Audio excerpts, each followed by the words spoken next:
Hi everyone, welcome back to the channel and welcome back to Sydney. In this video, I will be covering more of the strangest train stations across Sydney's metropolitan network. So without further ado, let's get into it.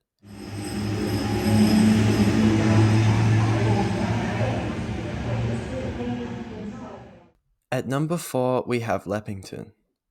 This station is one of the newest train stations in Sydney, despite the fact that it's over 10 years old at this point, having opened in 2015. Leppington is located in Sydney's far eastern suburbs and is served by two lines, the T2 which runs to the city and the T5 which continues further north to places such as Parramatta and Blacktown. Despite the station's size, it's located in a very desolate area. Even after 10 years, development in Leppington never really took off, and the area around the station especially is still covered in farmland. It really feels like a part of a failed urban development project.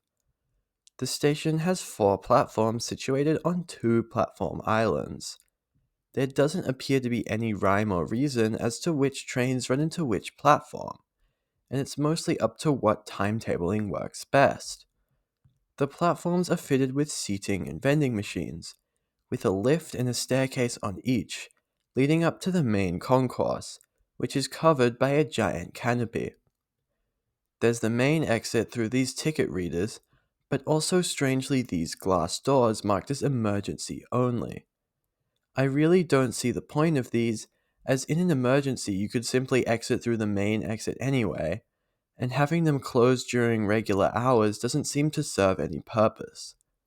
In the center of the concourse is a next train display, and behind it are the station toilets. To the north of the station, you can find the Leppington convenience store kiosk. To the south is the station's main bus interchange, with routes serving Sydney's sparsely populated southwestern suburbs. The remainder of space surrounding the station is taken up by a giant car park, as Leppington is primarily a park and ride station with no walking connections.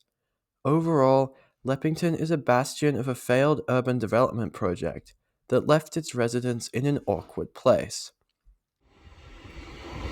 Wait a minute, that's better. At number 4, we have East Richmond. This is the penultimate stop on Sydney's Richmond line, the least frequent line on the Sydney suburban network. At all times, peak or off-peak, trains run to a 30-minute frequency. During the day on weekdays, the line is served by T1 trains that travel to the Sydney CBD. At all other times, the line is run by the T5, which instead travels further south, typically ending at Liverpool or Leppington. The strange part about this station is its location. Despite the town of Richmond having just 5,000 residents, it has 2 train stations, with East Richmond being just 500 meters away from the much larger Richmond station. I really don't see the benefit of having 2 stations so close together in a town that barely justifies having one. But alas, transport planners in 1939 thought it was absolutely necessary Richmond had a second station, and so the single platform East Richmond was constructed. The station has the bare minimum, a few benches and a next train display.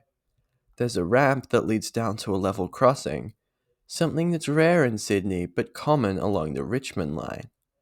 There's also an incredibly faded T Sydney train symbol. Overall, East Richmond is a small station that probably doesn't justify its own existence, but it's cool that it's here nonetheless.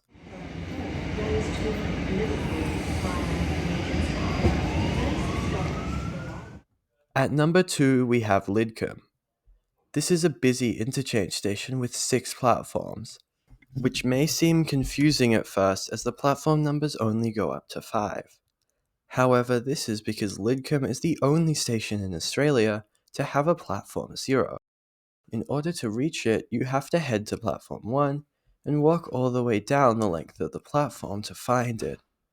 Platform 0 is home to the T7 shuttle train that takes you to Olympic Park, built to carry passengers to the Sydney 2000 Olympic Games. Sydney platform naming conventions state that if you're facing the city, the platform should be ordered numerically from left to right. So since the platform is to the left of Platform 1, it had to either be named Platform 0 or every other platform had to have its number changed. And transport planners chose the simplest option. Platform 0 isn't the only terminating platform at Lidcombe. On the other side of the station, the narrow Platform 5 serves the T6 line to Bankstown. Platforms 3 and 4 serve T2 and T3 trains, stopping all stations to the Sydney CBD. Platforms 1 and 2 serve T1 express trains that continue to the northern suburbs past the city. However, on weekends, the T1 follows the other lines, and platforms 1 and 2 sit unused. The island platforms each have station buildings and seating areas. The station has two entrances, a northern one onto Church Street and a southern one onto Railway Street. Both entrances lead to the station's main concourse, where you can access all the positive numbered platforms. There's also a second, smaller overpass on the other side of the station for transferring between lines, a common practice at this station. Hey, remember that Platform 0? What happens if we take the train from there?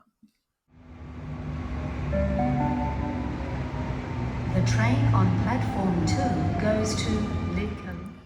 At number 1, we have Olympic Park.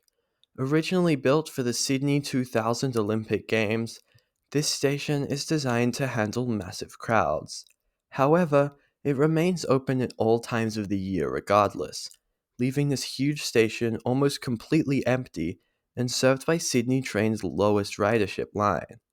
It almost feels abandoned. The station has 2 tracks, with each track having a platform on either side for a total of 4 platforms.